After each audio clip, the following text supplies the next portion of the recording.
Is there something that Kruse says that maybe I've missed? So that we can make sure we hit those things as well. I think what these are in fact, I believe them to be critical components in the life cycle of a business. Do these things, better chance of survival. So we're going to get started on that right away. So this is today's agenda. What is your startup business? Know your why, the business plan, the budget, and then some examples. What's going to happen is we're going to build towards from the beginning to the end, okay? From its formative stage of the idea in your mind all the way down to, okay, I'm getting ready to do this. Let's start making sense of, let's start bringing it together. So the first part about it is, why did we start our business? There's a lot of reasons to start a business. Different ideas have different lanes. It's important to understand that, okay? Because if you are a new market or product versus finding a hole in the market, those two things may dictate a different approach, maybe a quicker approach, maybe a higher capital approach, but each one of them are different businesses.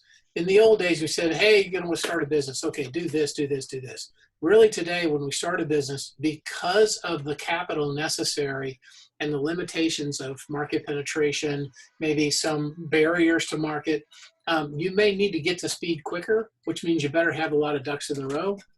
We should always want our ducks in a row, but at the same time, that capitalization horizon is different for each type of product that I'm going to market with.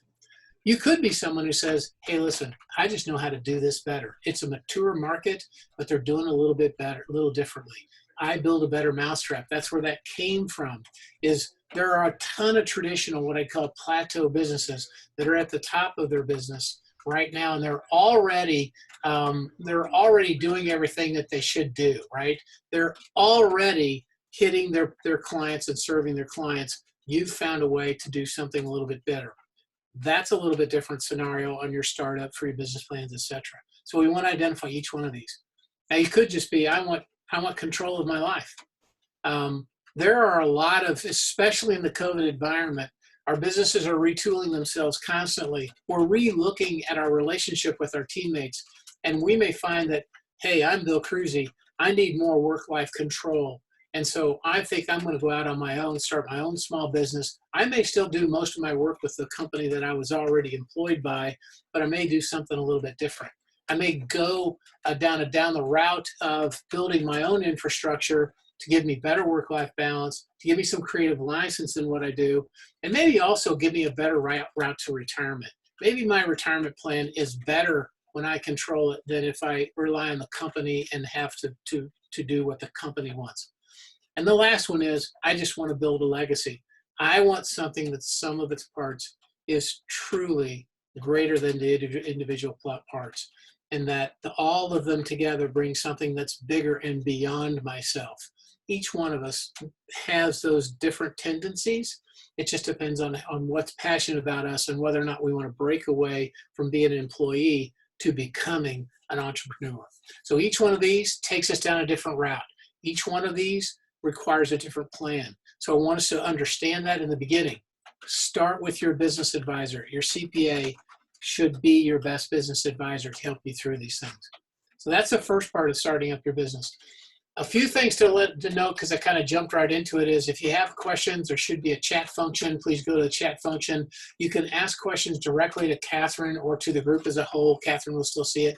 She'll stop me from time to time in case I have questions that I need to get answered. So with that, we'll keep going through here. I hope that this is about 30 minutes, so we should have plenty of time for questions, by the way. So you shouldn't be stressed with that. So we've been through the first part. What is your startup business? This next part of this is know your why.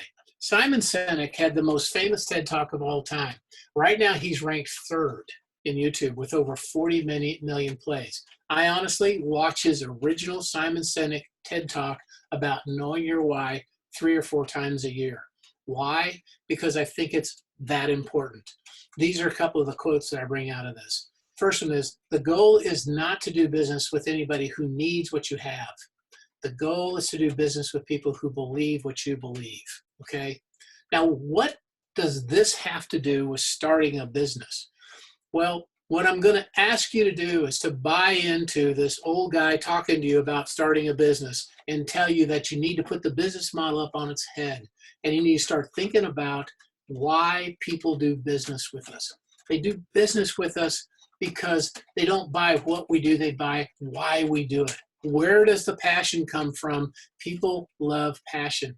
Passion equals an infectious desire to be a participant in something.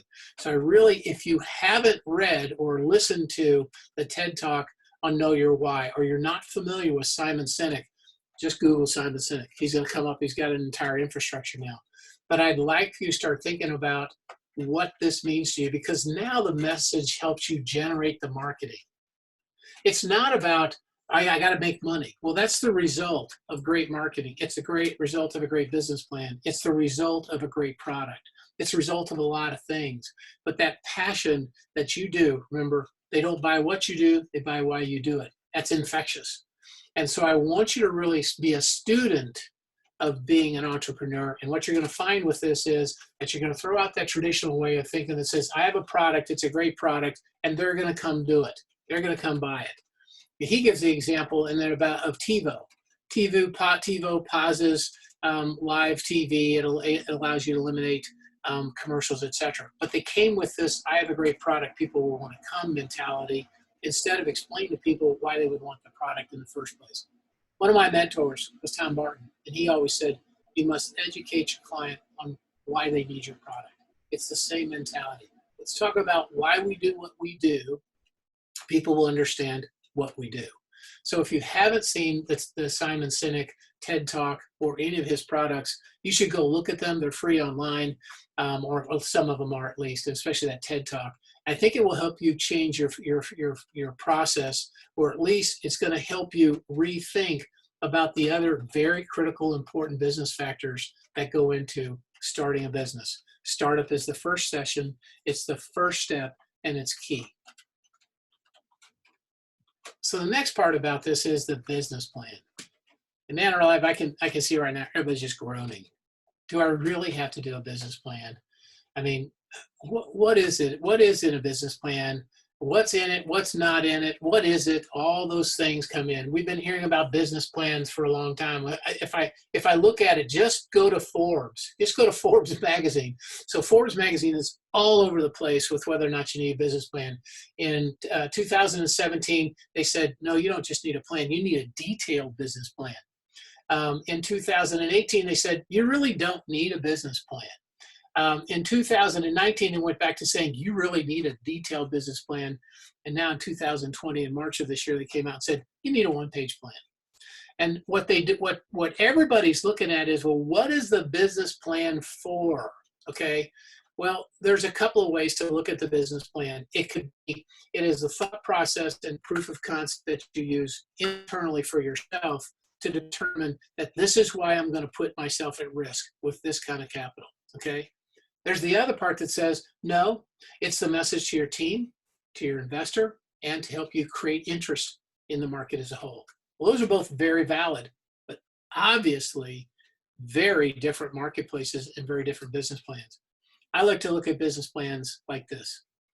It identifies, why did I choose this industry? Why do I want to do this? And what do we have to do to make it pay? Because remember, revenue is a result of all this good planning. Go back to what we said about Simon Sinek.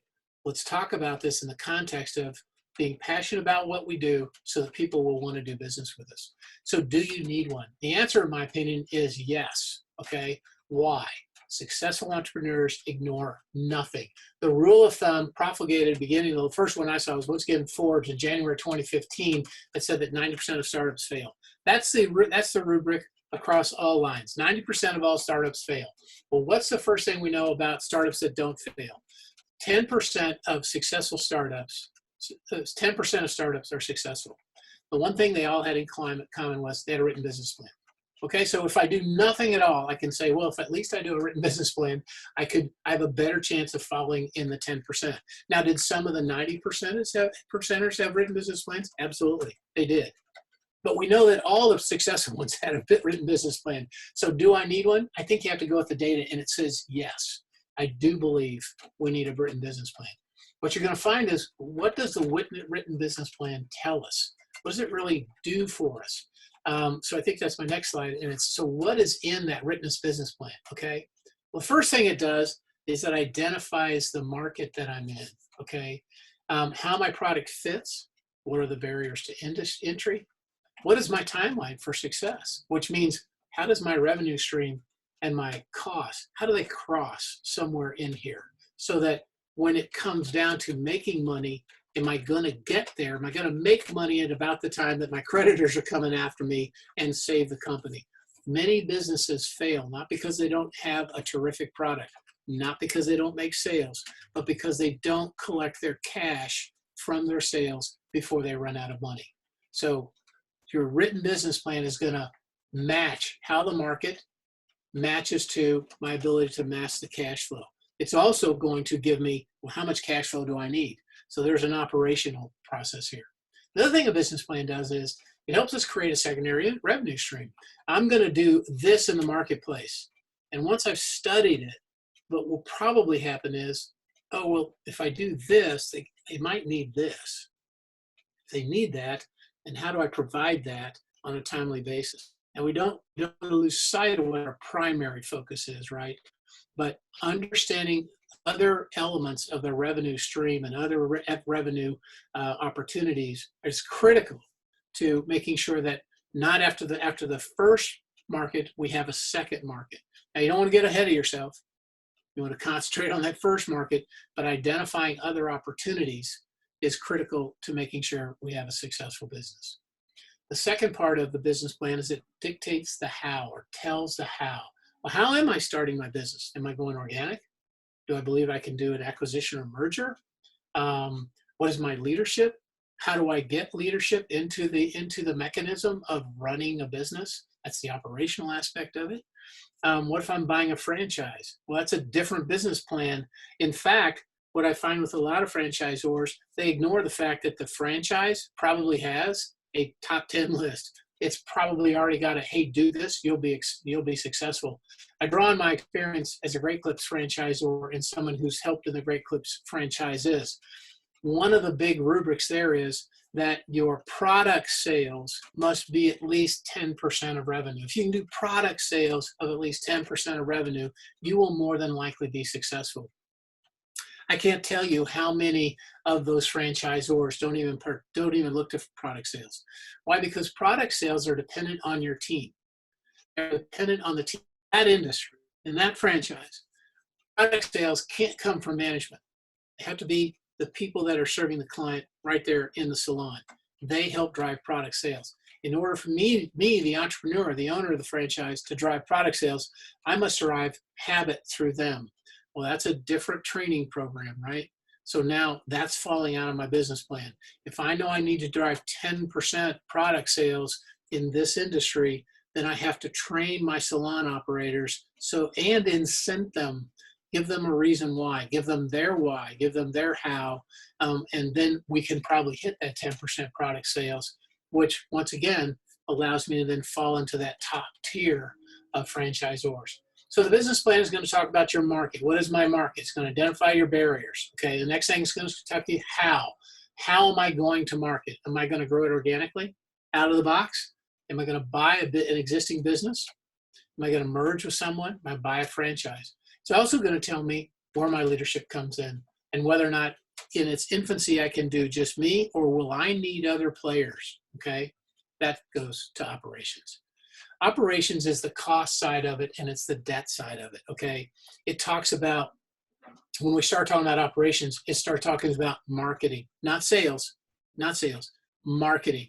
How do we get our business in the path of the consumer? How do we get our business in their way so that they're at least going to find us? That's marketing. That's where the why really takes over, because here, remember, going back what they said, for people don't buy what you do, they buy how you do it and why you do it. So if we infuse that into our business plan, it's going to make us right out of the box a much bigger, better contender. We still got a high likelihood of failure, okay? We have to know that going in. The point of the business plan, remember, when we're in operations, we're cost and debt, is it also is going to help us give us our true risk picture. And that's why I don't really want my client to jump into it. So oftentimes clients say, hey, I'm going to start a business. I need this, this, and this. I always start with, well, let's do this. And then let's talk about the other things you just mentioned, because we want to walk before we run, because you're putting capital at risk and we want to make sure it's worthwhile. Rarely do I have a client not say, that's probably a pretty good idea. We probably need to identify these other things. So here we are in operations. We talked about marketing, not sales. How do I reach and entice that customer? How do I get myself in front of the customer? What is my market penetration? How many reads am I going to get? How many clicks am I going to get? That now can be a part of my sales. So now the second part of operations is sales. How do I make sales? Do I have boots on the ground? We have a wonderful client who's in manufacturing, and they do big cranes. They do automated equipment. They do kind of robotic stuff. And probably 90% of their sales in the robotic side is driven from their internet presence, pure B2B. This is an amazing company who is driving industry change in the operational aspect of using robotics in a manufacturing environment and using robotic adjusted people. So basically wearing a suit, an exoskeleton, and that exoskeleton is connected in such a way to heavier operators and stuff like that. And just by the movement, they can do this, and some big thing comes down and picks up something, okay?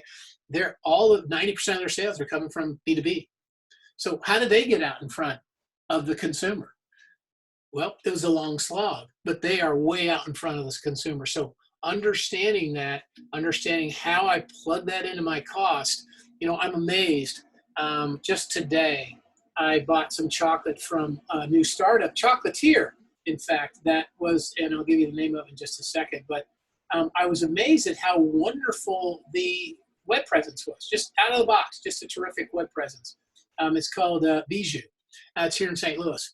And I was amazed at how clean, how vibrant, and how the candies just really immediately exploded off of the screen. In today's environment, we can't ignore the internet. We can't ignore our internet presence, and therefore that's part of that sales and that marketing is getting out in front of that client. So we have to put some dollars there, and they may be expensive dollars. The next part about the operations is where am I going? Am I going to be brick and mortar? Am I going to be internet? Well, once again, you know, if we look at different displacement themes within the last 20 years, what happened in 1999 and 2000? What happened, right? Some of us don't remember, but what happened was everybody was fearful that when the clock clicked January the 1st, 2020, or 2000, that all customers and all businesses was shut down. There was some internally focused thing, and there was a lot of fear and panic. Gold went through the roof, silver followed it. So when we look at those things, what we've learned is, in that instance, we learned that the internet came of age then. It really did. That was the first time when people went, hey, this internet thing is here to stay. It didn't suddenly collapse of its own weight. It's actually here to stay. We did have the dot-com bubble, but now it's a little bit different. People are now focusing on their business plan and, their internet presence. So you must ask yourself, do I need to go rent space? What has COVID taught us? COVID has taught us that we can do business almost anywhere. Now, not every industry is that way, but COVID has taught us that we can do business almost anywhere. Now, there are some businesses that can and some businesses that can't, but the traditional sense that said I had to have somebody reporting to my office so that I put them under my thumb right here is now out the window. Now, if I go back to and I think about the company I was just talking about a little bit before, not the Bijou, the chocolate company, the Chocolatier, but the other company that is making these robotics and heavy duty cranes, they have both, okay? They've realized that they can have very productive sales and startup and client-facing teams in the country, scattered throughout the country. They don't have to have them all running out of St. Louis. And as a result of that, it's changed their ability to penetrate markets they didn't believe before they could penetrate, because how do I get a service tech out there? How do I serve that? How do I get a seller out there? Now with the internet and using the internet, they're able to do that. And through today's very transparent electronics with accounting platforms, and really Slack as a B2B operational for a company. Microsoft is coming out with Microsoft Teams, all these different ways to keep your team connected. I don't have to have brick and mortar like I thought I used to. COVID taught us that. Okay. And so that's going to be a breakout. It'll be very interesting to see what happens in the next 3 to 5 years with commercial rates and also air travel. Will we go back to that? But that's for another story. So the operations side of that business plan talks about your presence. Am I putting money into rent? Or am I scaling down my money into rent so that maybe I have landing zones for my team, and I'm more investing in maybe some just good old fashioned operational viewing. Maybe I've got all my computers, I can get to the internet easily and have good graphics and that kind of stuff. And then I invest more in flying people in to get sales meetings together and stuff like that. So it just depends on where you want to go. So we have to have that piece of it. Where's my presence and how am I getting to my client? The next thing I have to look at in a business plan is the team. Okay, it's a team approach, and I always tell people, Hawk Kruse and Associates is a very young firm. It's got some old people in it, like myself, with a lot of experience in it. But then we got all this youth, this wonderful, bubbling youth, with all these different ideas. And if you look at each one of us independently, we're kind of each one of us has our own quirks and our own nature. Together, we make this very powerful, wonderful team. Well, that's what you have to look to. When you're putting together your business plan, what does management look like? Why is management coming to work for you? Is management coming to work for you because of you have your passion, because they're enthused with where you're going, because of why you do what you do? Or are they coming to you because you're going to give a great stock option program or a great restricted stock unit program? You got to assess that. That's what the business plan is for, okay? And we'll talk a little bit about that in structure, okay? So structure is the next one. But for now, we have to identify what do we need in management. I will tell you that most startups don't do what? They don't do accounting really well. They normally mess it up, and then at the end of the year when they have to do tax returns, it's really tough. That doesn't mean it's something that you should do differently, but what it should bring you to is we have management, we have accounting. Now, when we spend too little on accounting, we think about, well, what are we missing out on? We're missing out on the analytics of the business. We're missing out on the transparency and the ability to share customer company operational impact with our team to help enthuse them and incent them to be more than they thought they could be, to have a part in this grand big plan. So we're looking for accounting. We want it to be transparent. We want it to have transference. The old days when your accounting person had their accounting program on the desktop and management would say, hey, I need these 5 reports in the next day, and then he worked feverishly through the night, gave them to them. More often than not today, one of the big complaints is, I ask for the reports, I get nothing. It takes too long. They close business, they close my work a month after the prior, so it's already stale data. So we need something that's transparent, meaning it's easy to use. It's internet focused, so that's already connecting with my banking and with my accounting. And the next thing is it's transference, which means it's not owned by some person. If I lose that team member, now what do I do for accounting? No, it has to have transference. I have to be able to have it simple enough and user-friendly enough so that I can easily move it from person to person, and then also take the load off of individual people. So transparent, transference, and yoke technology. That's that part where my accounting platform is already connected to my credit card as soon as I use it. My accounting platform is already sending out e-statements. My accounting platform is already allowing me to be on the road and pull up my financial statements. I don't have to log in through a secure server. I can pull them up through secure internet. That's what we're looking for. And that's something to assess when you start doing your business plan, and it's about operations. Inventory. Man, if I have inventory, this is the thing. Once again, going back to Bijou, this wonderful chocolatier started up here in St. Louis. I was amazed. I click on a chocolate and it says 1 left. Now, a part of me says, you're selling scarcity. If there's 1 left, I'm buying it because I want the last one.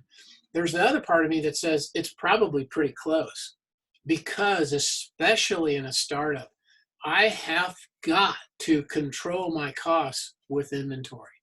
I have to work on just in time, and especially in that case, when I'm building something in Bijou's, their inventory, it goes bad. Okay, it'll go bad after a while, right? I thought it was interesting when I ordered the stuff. It said, "Hey, we can ship stuff now because it's finally colder now, so that our product will be good when it gets there." So I thought that was interesting. But yoking that inventory piece and having it connect immediately to my accounting platform is critical in my ability to manage my overall operations and have teammates that can keep eyes on every different aspect of the flow of the business. Your business plan is going to do that for you. It's almost like a test bed. So that's your part of the inventory with operations, and that's part of the management and the accounting team. The next thing, debt. Debt's a big thing. I'm amazed at the number of small businesses that I've seen in the last 5 years that have started themselves solely on credit cards. So they have this great career, they build this wonderful credit rating, and then they can go out and get massive loads of free credit card debt, 0% financing, whatever. I'm amazed at that. That all of these startups have done themselves, and that's a big deal today. They find banks off-putting. Venture capital, if you're not doing 100 million in sales, it's really left out the small market completely. So where do I get the money? So I'm going to get it from friends and family. I'm going to get it from credit card. I better have a good relationship with some lender somewhere. So those are all elements of the whole part of your business plan. Okay, so where does the money come from? Cash flow, and timing. Okay, so all those together. So we want to match this section, though, with what? The market section in step one. The market section in step one, going back to what we said before, is it has to be related to when I get the cash flow and when am I going to pay my bills. So that comes down now to debt. If I don't know when I think it's going to come in, then I may be outside of my credit limit, and that's a problem. So we have to link those two. Now, once we've done that, what we've learned is how long is the revenue going to turn into cash that I can pay my bills with, then I can resupply my inventory. Because remember, pretty much every business, a service business, I have inventory. What is it? It's in unallocated time. I have to sell that inventory. I need to keep my unallocated time as low as possible. Okay, we already have allocated time. We have terrific team members who are taking care of making sure that the time that's been allocated is meeting their timeline goals. My job, what am I doing with the unallocated time? Let's go sell that, okay? So how long is it going to take me to take revenue, turn it into bill paying so I can buy some more inventory, so I can take revenue, etc. It's a circle. The last thing it says is, or the next thing it says is, well, how long can I go before I have to have cash flow? Okay, so what is my term? So we're managing that inventory, we're managing when the revenue comes in, and then when the revenue slows down, because it will slow down. It will take longer for it to come to bear than what you think it will. That's just a rule of thumb. Take it all and go twice with it, right? That's kind of what people say. We'll talk a little bit about being too conservative in a little bit. But what we want to do, though, is make sure we have factored into this business plan that pendulum swing about retrieving the revenue on the sales. Now, if I'm a straight B2B, or if I'm a product service, once I built the product, when they buy it, they've got it. Okay, I'm not doing AR. A lot of businesses, however, will rely on some accounts receivable, and understanding what those payment terms are, especially with my bigger players, is critical. And that's where the business plan will help us take that into consideration. So I've got plenty, so I won't have to borrow, that mentality. What you're doing is leveraging your family and your family's future. And there's nothing wrong with that. But you also should have the fail-safe that says, at this level, I go no farther. And you have to stick to that. I have seen small businesses start up and they can't say no to that next 1,000, that next 100,000, that next 500,000. I'm almost there. I'm almost there. This business plan, the first thing it does is ensure that you don't, basically hurt your future, your ability for your family, beyond a few years. If it fails, it fails. How do I recover? That's part of this business plan. So I know that that's what my top limit is. People will say, well, if you're not all the way in, well, then how can you be successful? That's not what this is. You can be all in and still say, yeah, but at 100,000, I'm done. Because then I've now leveraged my entire life. So you want to be aware of those things, and your business plan is going to give us that. We've already talked about credit and credit cards and using that. There are places for that. I'm not necessarily not a fan of them. On either way, I think it just depends on how you function it into the business plan. So what I'm hoping you take away from the business plan concept is it is the real McCoy of this is how it will work. And if I do these things, this is how it will work. If these things slow down, then this is how I must react. So it's immediately helping us with the reaction stage. That part of it is where you make your money and you succeed. I already haven't seen it. Hey, I saw this. I thought this might happen and I was ready with this plan. So can you overplan? You can overplan. Do people? Not normally. So let's overplan just a little bit so that when you hit it, you're ready for what curveballs the market throws at you so that you can continue to succeed. So the next part about the business plan, here we go, is budgeting. Oh man, I'm telling you, as the head of a public accounting firm, I try to get my clients to do budgeting. My most successful clients aren't budgeting. Some of my clients on the boundaries aren't budgeting. I will tell you though, that if I go back to the 90-10 rule, the businesses that are successful, the startup businesses, they budgeted. Now, some of the ones that failed, they budgeted too. Okay, there's a lot of factors in failure and success. And luck has to do with it, okay? We all get that. But budgeting is something that says, do I have to do? Do you have to? Well, do I know my why? Do I know why I'm doing this? If I'm passionate about doing this, am I prepared to give up something that I'm passionate about? So I need to do a budget because my passion will drive that budget to help me make sure I perfect it and do it well. So if I have the passion I need to be successful in this business, then I'm going to do a budget, period. End of discussion. Now, what does the budget do for you? Well, it's going to help you plan for something you missed. It's also going to help you adapt. There are analytics that help you to transform from a startup to a growth company. I've learned those analytics and I put them into my budget so that I know, am I getting there? How often I've consulted with that they really don't know where they are and their gut feeling is actually wrong. Oh, we're having a terrible year. Well, your financial statement saying you're having a great year. What's going on? What's the difference? You know, because we're spending time on the gut feeling. Now, Simon Sinek will say that the gut is where all decisions are made, and the gut feeling is that inner cortex, which is the oldest part of your brain. That gut feeling is not in control of your language, so it can't tell you what it's feeling. It may not be telling you that it's feeling that way because you think you're doing poorly. It may be anxious because it thinks you're missing something because we haven't done these definite analytics to help me tell me where I'm going. So the budgeting is going to help me identify issues early and allow me to move quicker. We don't want to be in the third month of negative cash flow and only have 4 months, right? We want to be in the second month of negative cash flow and begin looking at how we turn that around quicker because we only have 4 months. So that's where we want to be. So that's very important with what your budget helps transition your business to. It helps you determine this is where I am in startup, and these are the elements. This is the ratio I need of sales to inventory during my startup phase, and I know I've come to 10 and I've made it when I hit these ratios, and allows me to now go into the next phase of business planning. So that's the first thing it does. Now, we already know that timing is everything. Timing, I can be too early to market, I can be too slow to market. Timing with collections is key. But what's really bad is being overly conservative. I was really conservative on revenue, and then I was really conservative on expense. Well, that means that my revenue budget is actually lower than what it should be, and my cost budget is actually higher than what it should be. Well, folks, that's a recipe for disaster.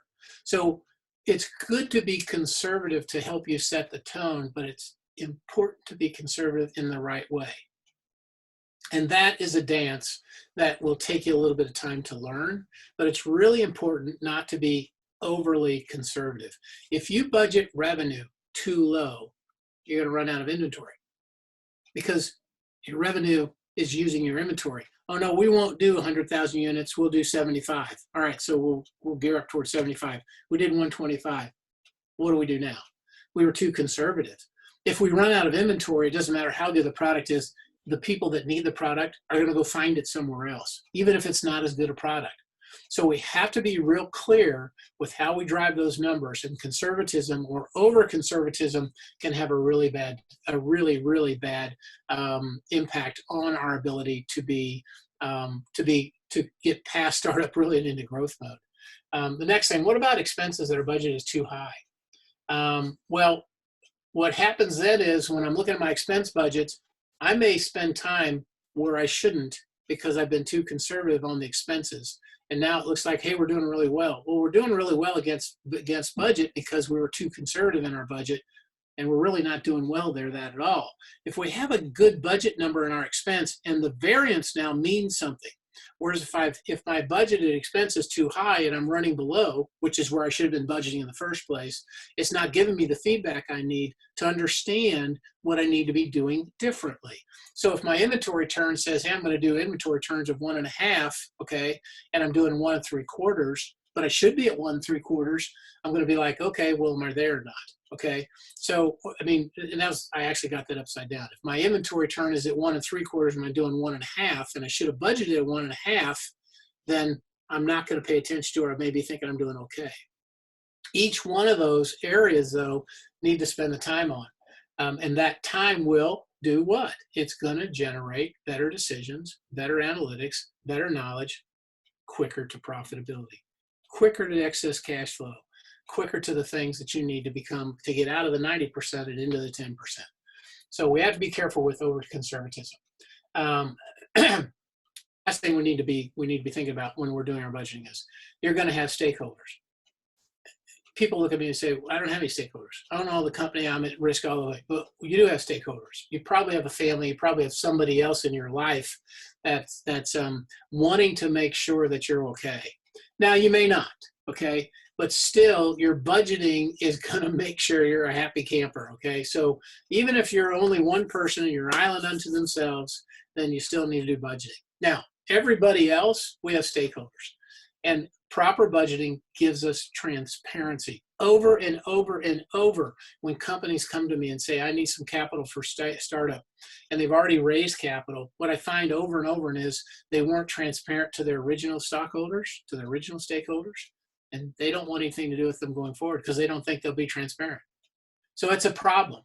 And transparency is a big deal. So when I'm doing that budgeting, and I have already thought about my accounting platform so that I can get transparency, so I can get numbers, so I can get it out. Now I have a budget that's helping me mash the two. This is what I'm doing. This is what I thought I would do. Now, because of the transparency in the accounting system, I can be transparent to my stakeholders. That's critical. People don't buy what you do, they buy why you do it. And if you are true to your stakeholders, they will be true to you, and they will reward you with patience or maybe some additional capital. Okay, now we're going to flip that right back around and say what? Well, if we do our budget right the first time, we should never go back to the well. Okay, I can't tell you how many clients that I have worked with, and they've come to me and said, I want to raise $800,000. Okay, great. What's it for? This, and this. Well, the $800,000 won't buy the inventory to get to that revenue. So this is what it takes to buy the inventory to get to that revenue. Well, I was being conservative on my revenue numbers. Well, but remember, this is what you're giving me. So what you have to look about when you're looking at budgeting, your business plan and your accounting software and your management team is all those things, they come together like this, right? And so that what can I do? I can give feedback. I can see where people are. I can give information, and I can adjust quickly. So recurring updates, recurring reporting, not just to my stakeholders, but to myself. I am my own stakeholder. And if I have recurring reporting that might be independent of me actually doing it, it just comes to my desk because I can see it, then I have a better shot at paying attention to the things that need paying attention to. So Catherine, I'm expecting you. If we have no questions, I'm going to keep rolling. Any questions right now on where we are so far? That is correct, Bill. We don't have any questions. And just to give you a time reminder, it's 12:41. 12:41. All right, terrific. So moving on, we've done budgeting. Now, structure, believe it or not, that's really our last slide. So now structure is what we're going to talk about in the next month. Structure is going to be about knowing my what. I know my what now. I know what I am. I know my why. I know why I'm doing it. I've done my business plan. I understand my business plan. I've created my budget and my reporting scenarios, and that's all what startup needs, gang. Startup is about putting it together before we go to battle with the economy, right? It's about being ready for everything. So I know my what, I know my why. I have a business plan that I've been through, which is going to enable me to then put together a budget and allow me to recover when I need to, because I will need to. The last thing we have to consider is structure. Now, what is structure? Well, should I be an S Corp or partnership or C Corp? That's a part of structure. The other part of structure is, well, what's my end goal? Where am I going to be in 5 years when I make it? Because I have to plan to make it. The business plan is going to plan to make it. The budget's going to plan to make it. Then I have to go execute, right? Execution is always the thing. Your structure is going to give you the ability to move. How am I bringing management in? How am I bringing my team in? That's part of structure. Structure isn't just whether I'm an S Corp or a partnership. A structure is bigger than that. We're going to talk about that in the next webinar on the life cycle of your business, structure. November the 5th, 2020. I really look forward to seeing you again. As you can tell, I love this. Please come back, bring your questions, and thank you for participating today. Thank you, Bill.